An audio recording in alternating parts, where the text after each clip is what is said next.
Welcome, स्वागत है आपका हमारे इस खास कार्यक्रम वाई फैक्टर, जो कि है इस बार ईफी स्पेशल। मैं हूं आपकी होस्ट ज्योतिका। आइए बनाते हैं आत्मनिर्भर भारत। आइए मनाते हैं भारत की आजादी का अमृत महोत्सव।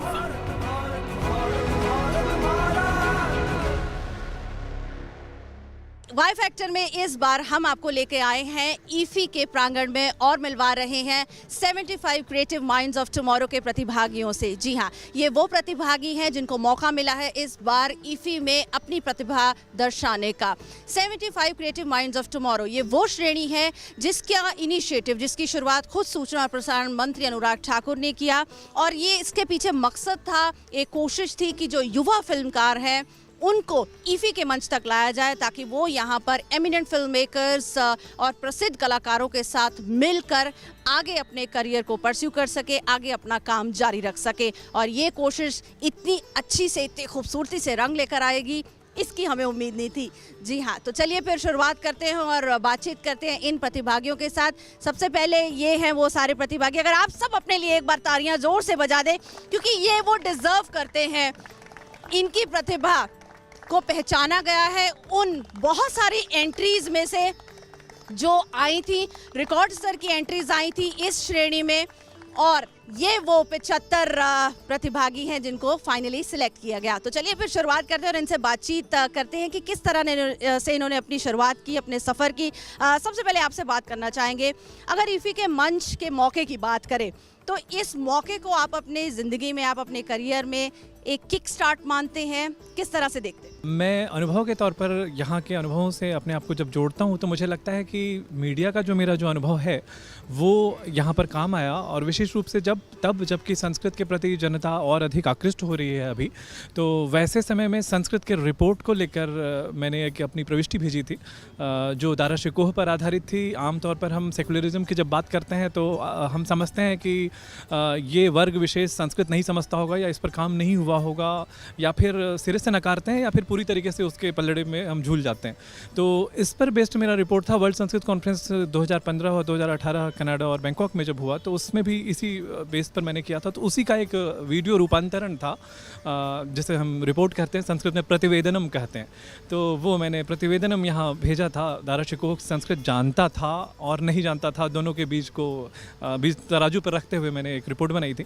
तो ये बहुत अच्छा हुआ था, वायरल सा हुआ था। तो उसी रिपोर्ट को मैंने, जो कि 3 साल पहले तक की जो भी एंट्रीज थी उन्हें भेजना था, तो उसमें ये सेलेक्टेड हुआ। और साथ ही साथ एक गीत भी था, विजयी विश्व तिरंगा प्यारा, जो कि संस्कृत संस्करण जिसका मैंने ट्रांसलेट किया था। अब आप अगर उसे हमें सुनाए ना तो ये बड़ा अन्याय हो जाएगा, क्योंकि दर्शक वेट कर रहे होंगे। थोड़ा सा 2 लाइन उसके बोल जो है हिंदी में सभी को मालूम ही है। विजयी विश्व तिरंगा प्यारा, झंडा ऊंचा रहे हमारा। संस्कृत में है, प्रियस्त्रिवर्णो विजयी विश्वे, भूयादुच्चैर्ध्वजोस्मदीयः। शान नैसकी, इसका जो अंतरा है वो, शान नैसकी जाने पाए, चाहे जान भले ही जाए। अस्य गौरवं नैव तुहियात्, कामं सर्वः प्राणो यायात्। विजयी विश्व तिरंगा प्यारा, झंडा ऊंचा रहे हमारा। प्रियस्त्रिवर्णो विजयी विश्वे, भूयादुच्चैर्ध्वजोस्मदीयः। भाषा की कोई सीमा नहीं है, और सिनेमा में भाषा की तो वैसे ही कोई सीमा नहीं हो सकती है, क्योंकि विजुअल और ऑडियो माध्यम से जब आप दर्शकों के साथ कनेक्ट कर जाते हैं तो वहाँ भाषा का जो बैरियर है वो ख़त्म हो जाता है। और इन प्रतिभागियों ने भी भाषा को पीछे छोड़ते हुए अपनी अपनी एंट्रीज भेजी थी। संस्कृत की हमने बात की, अगर आपकी बात करें तो आपकी कौन सी फिल्म थी, किस भाषा में थी, और किस तरह का अनुभव रहा? मैंने एक फ़िल्म बनाई थी नज़रिया, जिसमें हमने दिखाया था कि कैसे कोरोना के टाइम पे जहाँ फाइनेंशियली इतना डिप्रेशन आ रहा था, मेंटली डिप्रेशन आ रहा था, एक बूढ़ा व्यक्ति जो दिखाता है कि मैं 100 रुपये में कैसे एक पूरी दिन की ज़िंदगी बिता सकता हूँ। और एक फ़िल्म मैंने और भेजी थी बॉक्स कैमरा के ऊपर। ये 160 साल पुराना कैमरा है जो तिकमचंद जी, एक फ़ोटोग्राफ़र हैं जयपुर में, वो यूज़ करते हैं। और टूरिस्ट बहुत अट्रैक्ट होते हैं उस बॉक्स कैमरा को देखकर, क्योंकि लकड़ी का बना है, उसके अंदर कुछ भी नहीं है, तो वो पहले एक फ़ोटो खींचेंगे जिससे आपके लिए पेपर पे नेगेटिव बनेगा, और फिर उस नेगेटिव की दोबारा फ़ोटो खींचेंगे जिससे वो पॉजिटिव बनेगा। तो हम जो कि डिजिटल एज में फिल्म मेकर्स हैं और हमने नेगेटिव फिल्म भी यूज़ करी है, बट वो टेक्नोलॉजी तो हमने भी नहीं देखी है, और वो अभी तक उस आर्ट को ज़िंदा रखे हुए हैं क्योंकि वो 1860 का कैमरा है और मेंटेन्ड है। तो ये मैंने फिल्म एंट्रीज़ दोनों भेजी थी और सेलेक्ट हुई है। मैं बहुत खुश हूँ क्योंकि ये यूट्यूब पे तो हम डालते हैं, उस पर 100, 200, 1000 व्यूज़ आते हैं, कई बार वायरल हो जाती है, बट जब हम ऐसे प्लेटफॉर्म पे आते हैं जहाँ फिल्म मेकर्स आ रहे हैं और वो रिकग्निशन मिलता है, उसकी वैल्यू तो आप नहीं काउंट कर सकते। बिल्कुल। तो आपने वैरायटी देखी है, भाषा की सिर्फ यहाँ पर बात हो रही थी, यहाँ पर जो टेक्निकल एस्पेक्ट लेकर निकले हैं ये सिनेमा के, पुराने कैमरास जो कि हमारी धरोहर अब मानी जाएंगी, उनको लेकर इन्होंने अपनी फिल्म पेश की। अगर आपकी बात करूँ, क्या था आपकी फिल्म के पीछे आइडिया, और जब वो फिल्म यहाँ इस मंच तक पहुँची तो कैसा लगा? मैम, जब हमने शुरुआत की थी फिल्म बनाने की, तो हमारी एक फ़िल्म थी जो कि जब कोरोना पीक पर था अपने, तब लोग अपने घरों में बंद थे, तब गवर्नमेंट ऑफ इंडिया की कुछ गाइडलाइंस थी, उसे हमने पूरी तरीके से फॉलो किया। हम सब अपने घरों में बैठे हुए थे, अपने कमरों में बैठे हुए थे। फिर हमने एक स्क्रिप्ट लिखी कि हम सब अपने घरों में ही शूट करते हैं, फिर हम उन्हें उसे एडिट किया, और यही हमारी एक तरह से कह सकते हैं आप क्रिएटिविटी थी कि जो हमने ये फ़िल्म बनाई, और फिर उसी फिल्म को मैंने यहाँ पर भेजा और फिर वो सेलेक्ट हो गई। बिल्कुल। तो कोविड का जो वक्त था, पैंडेमिक का जो वक्त है, वो बहुत कोई अच्छा वक्त नहीं माना जाता है, बहुत मुश्किल से हमने वो वक्त गुजारा है, लेकिन उस वक्त में भी जो प्रतिभाएं निकल कर सामने आई हैं वो यहाँ पर देखने को मिली हैं, और इस श्रेणी में खासकर देखने को मिली है। अगर आपकी फ़िल्म की बात करूँ, क्या थी आपकी फ़िल्म और किस तरह से आपने उसको पेश किया, क्या मैसेज देना चाहते थे? एक तो #I2 करके हमारी फिल्म थी, उसका सब्जेक्ट ही थोड़ा एब्स्ट्रैक्ट भी था, वो एक एक्सपेरिमेंटल था, और उसे डायरेक्ट किया था मेरे सर है सुदीप सोहनी सर, उन्होंने। और दूसरी थी शी, वो भी एक्सपेरिमेंटल वर्क था, और वो हमने वुमेंस डे के लिए बनाया था। इस तरीके का काम था वो, जो कि यहाँ भेजा, और प्रसून सर ने और बाकी रिस्पेक्टेड जूरी ने उसे देखा और रिकमेंड किया, और आज मैं यहाँ पर हूँ इन सभी के साथ और सीख रहा हूँ नई नई चीज़ें। नई नई चीज़ें सीख रहे हैं, इतने बड़े मंच पर पहुंचे हैं, बहुत सारी एमिनेंट पर्सनालिटीज़ हैं जो यहाँ पर आई, जूरी का हिस्सा थी। प्रसून जोशी का नाम लिया जाए, यतेंद्र मिश्रा का नाम लिया जाए, केतन मेहता का नाम लिया जाए, जिन्हें किसी तारुफ की ज़रूरत नहीं, उन्होंने इन सबकी फिल्में देखी और सिलेक्ट की। ये अपने आप में बहुत बड़ा अनुभव जो है इन्होंने फील किया। आपने इन सब की मास्टर क्लासेस भी अटेंड की हैं, अगर इसके बारे में बात करें, कैसा अनुभव रहा?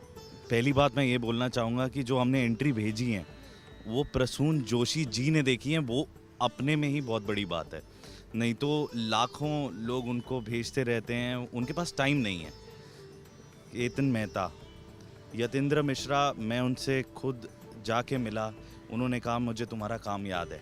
तो मतलब मैं कोशिश करता हूँ कि अपने गाने जो मैं गाता हूँ, और मैं अपने गाने में कुछ लाइफ भर सकूँ विद माई स्क्रिप्ट राइटिंग। तो वो कहते हैं कि मतलब मज़ा आया, मगर इसमें उन्होंने 4-5 चीज़ें और बताई कि ऐसे ऐसे तू कर सकता है, ऐसे कमर्शियल एस्पेक्ट हैं, इस पे भी कर सकता है कुछ काम। तो मुझे लगता है कि उससे ज़्यादा अच्छी बात कुछ यहाँ पे आने के बाद मुझे नहीं लगता कुछ हो सकता था। मज़ा आ गया। और जो गाने आपने गाए आपकी फिल्म पे, ये लाइन तो आपको गानी पड़ेगी, क्योंकि दर्शक जब गायक को देखता है वो सिर्फ देखता नहीं है, और हमसे भी उम्मीद करता है कि भाई गायक से कुछ गवाया नहीं। तो मेरा गाना है, पंजाबी गाना है, तो छोटी सी एक लाइन गाऊंगा। आपे पा मोहब्बतां हुण बोर हो गया, पहला कुछ सी ओ हुण होर हो गया, समझ नहीं आउंदी ओनू की हो गया, उन्हें मैनू हराया जा गया। ओ कहदा मैं तो दूर दूर दूर होना शुरू कर दे, मैं तो नहीं निभना जो पाया प्यार। यहाँ प्यार की बात की इन्होंने, लेकिन जो इन्होंने यहाँ पर ये जो पा रहे हैं, मुझे लगता है वो भी यहाँ और कहीं इनको मिलने वाला नहीं है, क्योंकि इफ़ी मंच ही ऐसा है। अगर आपकी बात करूँ, केतन मेहता, प्रसून जोशी, जूरी तो थे ही, मास्टर क्लासेस जब उन्होंने ली, तो जब इतने बड़े कलाकार आपको से बातचीत करते हैं, अपना सफ़र बांटते हैं, आप सीखते तो बहुत कुछ है, लेकिन बहुत सारी आपकी गलतियाँ भी आपको पता चलती हैं जो आपने की होंगी, और फिर आप उनको सुधार कर आगे बढ़ेंगे। तो क्या कुछ सीखने को मिला उनसे?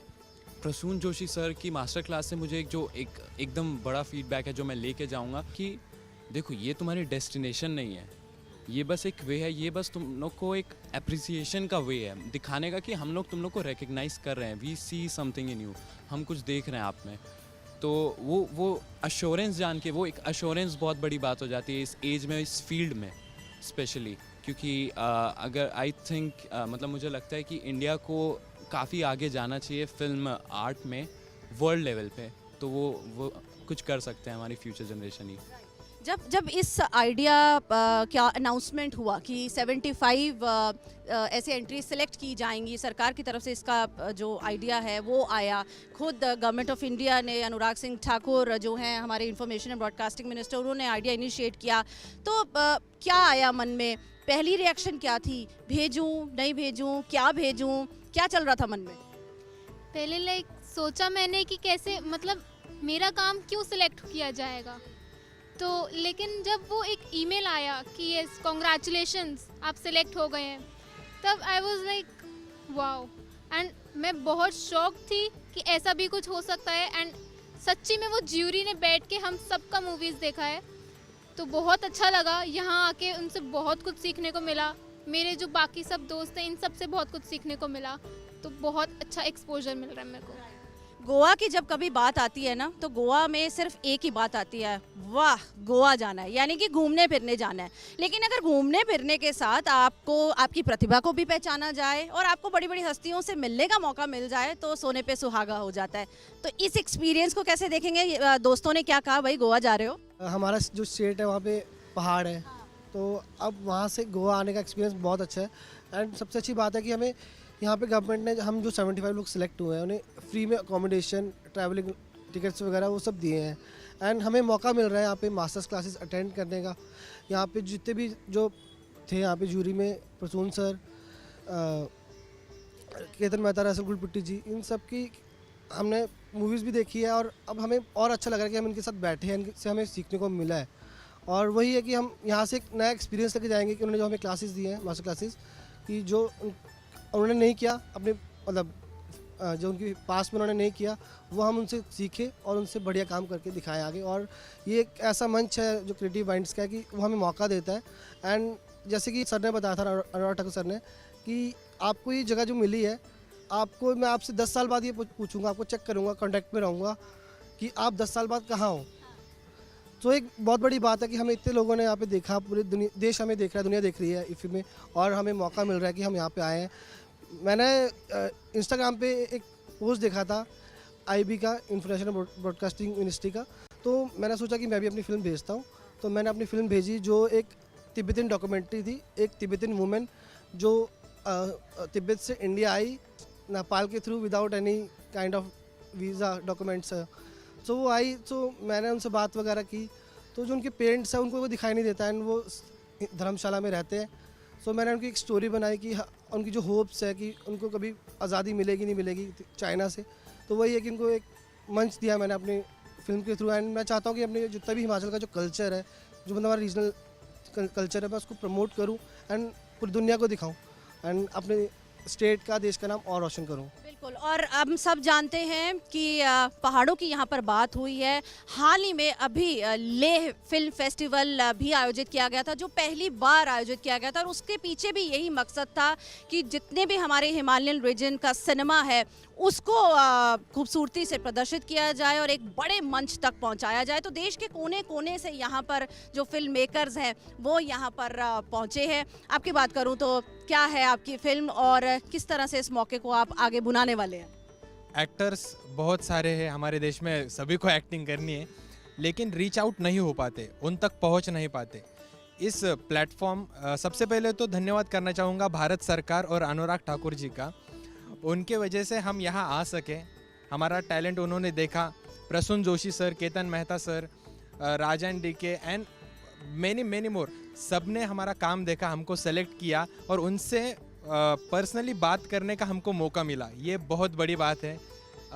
और ये प्लेटफॉर्म, इससे अच्छा प्लेटफॉर्म दूसरा कोई हो सकता है ये मैं मानता नहीं, क्योंकि दुनिया से, सारी दुनिया से यहाँ फिल्में आती है और उन लोगों से बातचीत करना, उनसे इंटरेक्ट करना और हमारा काम उन तक पहुँचना, उनको दिखाना, ये अपने ही आप में बहुत बहुत बड़ी बात है। आने वाले दिनों में ये प्लेटफॉर्म का यूज़ करके हम अच्छी से अच्छी फिल्में बनाएं। वैसे मराठी कंटेंट में दम तो है। इंडियन पैनोरामा में इस बार 2 ही फिल्में सेलेक्ट हुई है और दोनों भी मराठी है। सो मराठी सिनेमा, मराठी कंटेंट में दम है और उसी के लिए कुछ तो भी करना है, वैसे फिल्में अच्छी बनानी है बस। हम जब भी फिल्में देखते हैं बड़े पर्दे पर, और अगर खासकर युवाओं की बात की जाए तो एक मन में सपना होता है, काश मैं भी सलमान खान बन जाऊं, काश मैं भी ऋतिक रोशन बन जाऊं, एक्टर बन जाऊं। हमारे साथ बड़े खूबसूरत ये सारे फिल्म मेकर्स हैं। आपकी बात करूं तो इस मैसेज आप अपनी फिल्म के थ्रू जो देना चाह रहे थे, क्या आप उससे सेटिस्फाइड हैं कि आपका मैसेज उस लेवल तक पहुंचा? मैंने अपने गाने वहाँ पे किए थे, तो वो जो गाने हैं वो मैंने कोविड के टाइम पर ही शूट किया था, तो उसको कोविड के टाइम पे ही मैंने उसको बनाया था, क्योंकि मैं थोड़ा सा चाह रहा था कि कुछ कंटेंट लिखा जाए ताकि मैं एंटरटेन कर सकूं उन गानों के माध्यम से। तो वो मैंने किया था, तो मैंने उन गानों का उसी टाइम पे कार्य शुरू किया था और उसको पूरा किया था, और मैंने उसी दौरान उसको किया था और वो यहाँ सेलेक्ट हुआ है। अब गाने की बात फिर हो गई है भाई, यहाँ पर वैरायटी इतनी है, सिंगर्स हैं हमारे साथ फिल्मकार हैं, एक्टर्स भी हैं। बिना गाना गाए तो हम आपको छोड़ने वाले हैं नहीं, तो आपको 2 लाइन तो हमारे लिए गानी पड़ेगी। ये गाने का नाम है तेरे यादों के पल। जिन्होंने गाया है उनका नाम है सुमित मल्होत्रा, मैंने उसमें संगीत दिया है, और जो लिखा है, जो लेखक है वो है अंकित सिंह। तो हमने ये, हमारी टीम ने मिलकर ये गाना बनाया है, उसकी जो मैं 2 लाइनें आपको सुनाना चाहूँगा। तेरे यादों के पल कुछ ऐसे जोड़े हैं कि आज भी वक्त से तेरे लम्हे तोड़े हैं। तेरे यादों के पल कुछ ऐसे जोड़े हैं कि आज भी वक्त से तेरे लम्हे जोड़े हैं। अक्सर बोल जाता हूँ उसमें कहीं। Thank you. क्या बात है। तो भाई तैयार रहिए, ये गाने इतने हिट होने वाले हैं और आप अपनी इंस्टा रील्स इन गानों पे बनाने वाले हैं, प्लीज़ इसका ध्यान रखिएगा। अगर आपकी बात करूँ सिर्फ फिल्म मेकिंग के पीछे जो स्टोरी टेलिंग होती है या फिर विजुअल माध्यम से हम जो देखते हैं वही नहीं होती है, टेक्निकल एस्पेक्ट्स आप बहुत सारे सीखते हैं, और इफ़ी ऐसा मंच है जो हर एस्पेक्ट को सिनेमा के सिखाता है। So how do you see this technical point of view से? मेरे को हर चीज़ में कहानी दिखती है, तो मैंने बस ऐसे ही आया और रख लिया। और टेक्निकलिटी पे आऊँ उससे पहले मुझे लगता है जो एक कहानी की, जो एक फ़िल्म की एक सोल होती है, वो एक स्टोरी होती है। That is the real thing. और मुझे जो लगता है सबसे डिफ़िकल्ट काम होता है कि एक आइडिया, ज़्यादा मेरा मोटिव वही रहता है कि एक ऐसा कुछ, एक आइडिया कुछ क्लिक हो जाए, क्रैक हो जाए, और वो एक मैसेज एक निकल के आ जाए, एक पॉजिटिव मैसेज निकल के आ जाए, और उसके बाद टेक्निकलिटीज़ फिर फॉलो करती है उसको। टेक्निकली यहाँ पर सीखने को जब मिलेगा आपको, आप टेक्निकल लोगों से भी मिलेंगे, आपको लगता है वो भी आपको करियर में हेल्प करेगा? हाँ, ऑलरेडी मुझे ऐसा फील हो रहा है। एक तो ऐसा लग रहा है कि कुछ एक रिकग्निशन मिला तो एक सेल्फ कॉन्फिडेंस इंक्रीज़ हो गया। मतलब काम तो पहले से ही कर रहे थे, और ठीक है काम कर रहे थे, बहुत टाइम से हो रहा था। यहाँ के सबसे अच्छा क्या लग रहा है, ऐसे लग रहा है हम इंडस्ट्री का पार्ट हो गए हैं। क्योंकि पहले ये होता था कि इंडिपेंडेंट फिल्म मेकिंग कर रहा हूँ, 5-6 सालों से कर रहा हूँ, अच्छा है, यूट्यूब पे व्यूज़ होते हैं, बट ऐसे लगता है जो मेन इंडस्ट्री है, जो बॉलीवुड है और भी जो इंडस्ट्रीज़ हैं, उनसे हट के अलग ही मैं कर रहा हूँ। बट अभी यहाँ के लग रहा है I am also part of it. मैं एक फैमिली का हिस्सा हूँ फिल्म इंडस्ट्री का, तो उस वाइज एक बहुत अच्छा एक्सपोजर फील हो रहा है मुझे। तो पहली बार इफ़ी में OTT प्लेटफॉर्म्स को भी साथ लिया गया है क्योंकि वक्त की डिमांड है। पेंडेमिक के दौरान हमने बहुत OTT पे अपना वक्त बिताया है क्योंकि थिएटर्स बंद थे, हम अपने घरों में कैद थे। ऐसे में इफ़ी ने कोशिश की कि पहली बार OTT प्लेटफॉर्म्स को भी साथ लिया जाए, तो जब OTT का एक्सपोजर भी आपको यहाँ पर मिलता है वो बहुत बड़ी बात होती है। आप बताइए, OTT प्लेटफॉर्म्स जो साथ में इफ़ी के ले लिए हैं, इससे आपको कितना बल मिलेगा, कितना कुछ सीखने को मिलेगा? I submitted 2 short films named Tragic and Insoman for this international film festival. I never thought of that would be selected, but maybe it's like a destiny or whatever it may be. I am selected and I am here. I am very thankful to all the people who got selected. And the question you ask, like the OTT platforms are like they are providing wide range of variety of content that which we need in present world, because people will get bored with the same old content repeating in like exactly like again and again. So and here the OTT platforms are providing very wide range of content from across the world. you can you can sit here in Tirupati and watch the Spanish movie, and there are lots of benefits are there through this OTT platform, and you can reach to from here to there, there is no wide range, limit, there is no limit, and this will help each and every filmmaker who like us, who are wanted to showcase our talent to the world from here to there. If I made, for example, if I made a film in Telugu, if it got selected to Amazon Prime or something, the entire world can be seen it, they can saw the film that I made. There is a wonderful platform like OTTs. There is a main big opportunity that we will get through OTT platforms, and I want to talk about this platform that is provided by Anurag Singh Tagore sir. It's a very wonderful opportunity for all of us to showcase our talent to the world through this platform. इन्होंने बात की है कि बहुत सारी दूसरी भाषाओं की फिल्में भी हमें देखने को मिलेंगी। हम जानते हैं कि पहली बार ब्रिक्स फिल्म फेस्टिवल भी साथ में चल रहा है और ब्रिक्स देशों की फिल्में भी यहाँ पर दिखाई जा रही हैं, तो आपको मौका मिल रहा है इंटरनेशनल एक्सपोजर का भी। इसको आप कैसे देखते हैं कि वो फिल्में जो हम कहीं नहीं देख पाते वो हम इस फेस्टिवल में देख पाते?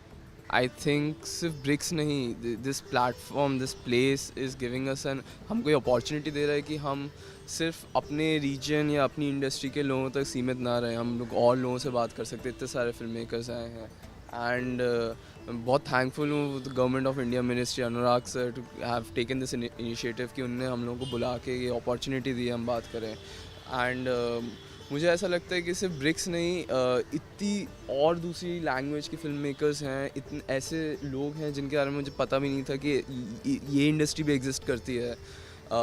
तो मुझे तो पर्सनली बहुत ज़्यादा एक्साइटेड हूँ कि मैंने मास्टर क्लासेस अटेंड करी, मैंने लोगों की मास्टर क्लासेस अटेंड करी जिनका मैंने सिनेमा शायद इतना नहीं देखा था, बट अब मेरे को पता चला है उनके बारे में, and I am very excited कि अब मैं उनका बॉडी ऑफ वर्क देखूँगा जाके। So the range, the spectrum की कितनी वैरायटी ऑफ फिल्म, डाइवर्सिटी इतनी है यहाँ पे, एंड हमको अपॉर्चुनिटी मिल रही है उसको देखने के लिए। So I am really thankful and happy about it. पहली बार जो ऋतिक रोशन है वो भी OTT प्लेटफॉर्म के ज़रिए वर्चुअली ईफी के साथ जुड़े और उन्होंने भी इन सभी 75 प्रतिभागियों को बहुत सारी बधाई दी है और साथ ही ये भी कहा कि कंटेंट बहुत मैटर करता है कि आप क्या कंटेंट पेश करते हैं। तो अगर मैं इसी बात को आगे बढ़ाऊं और आपसे बात करना चाहूं कि बड़े कलाकार भी मानते हैं कंटेंट बहुत मैटर करता है, आप क्या पेश कर रहे हैं, नेगेटिव, पॉजिटिव, डार्क, आपकी थीम बहुत डिपेंड करती है कि आप क्या सिनेमा में दिखाना चाह रहे हैं। मेरे हिसाब से सबसे बड़ा बात ये है कि सिनेमा जो है एक सॉफ्ट पावर है और उसके थ्रू हम सिर्फ एंटरटेन नहीं बट हमारे ऑडियंस को सोचने पर मजबूर कर सकते हैं, उन्हें उन चीज़ों को देखने पर दिखा सकते हैं जो वो अपने आम जिंदगी में नहीं देख पाते हैं। तो कंटेंट जो है बहुत ज़रूरी हो जाता है वो करने के लिए। मेरी जो फिल्म थी वो बेटी बचाओ बेटी पढ़ाओ पर थी कि कैसे हम अपने बेटियों का नाम विद्या सरस्वती तो रखते हैं पर हम उन्हें ही पढ़ने नहीं देते हैं। तो वो जो आयरनी है उसको पेश करती है और वो इसीलिए सिनेमा जो है एक माध्यम है, एक पावर है और जब बड़े कलाकार ऐसे कंटेंट को सपोर्ट करते हैं, उसमें एक्ट करते हैं तो उसका जो फिल्म का रीच है वो बहुत ज़्यादा बढ़ जाता है, वो जगह जगह पर दिखाई दी जाती है। सिनेमा सॉफ्ट पावर है, बहुत बड़े मैसेजेस और संदेश सिनेमा के ज़रिए दिए जा सकते हैं और साथ ही साथ सिनेमा को समाज का आईना भी कहते हैं। हमारे समाज में जो कुछ भी आसपास हो रहा है वो सिनेमा में हम कहानियों के ज़रिए पेश कर देते हैं और यही कोशिश सिनेमा की हमेशा रहती है और इसी कोशिश को भी इन 75 क्रिएटिव माइंड्स ने अपनी फिल्मों के ज़रिए, अपने गीतों के ज़रिए, अपनी पेशकश के ज़रिए पेश करने की कोशिश की है। अगर आपसे जानना चाहूँगी किस तरह से ये जो समाज के जो इश्यूज़ हैं, सिनेमा इसमें एक बहुत बड़ा रोल प्ले करता है, हम सामाजिक इश्यूज़ को अपनी कहानियों के ज़रिए पेश करते हैं, तो ये जो माध्यम है इसमें वक्त के साथ बहुत बदलाव भी आया है, इस बदलाव को भी आप कैसे देखते हैं? ये जो सोशल इश्यूज़ आजकल मतलब बहुत सारे जगह से हम लोगों को मीडिया के थ्रू पता चलता है, राइट, बट उसके ऊपर के फिल्म्स बनाना बहुत ज़्यादा ज़रूरी है बिकॉज जब हम लोग ऑडियो विजन में देखते हैं एंड उसका जो एक एक्सपीरियंस होता है और उसका जो इम्पैक्ट होता है वो एक अलग ही लेवल पे होता है एंड मेरे भी जो फिल्म्स होते हैं बहुत बार हम लोग नॉन इश्यूज़, मैं तो नॉन इश्यूज़ चीज़ों पे ज़्यादा फोकस करता हूँ, you know which are very minority, उन सब चीज़ों को हम लेके ज़्यादा करेंगे तो आई एम श्योर जो पूरे समाज में जो चर्चा होनी चाहिए वो हम लोग और अच्छे से कर पाएंगे, और फिल्म एक सबसे अच्छी माध्यम है ये सब चीज़ से लोगों तक पहुंचाने के लिए।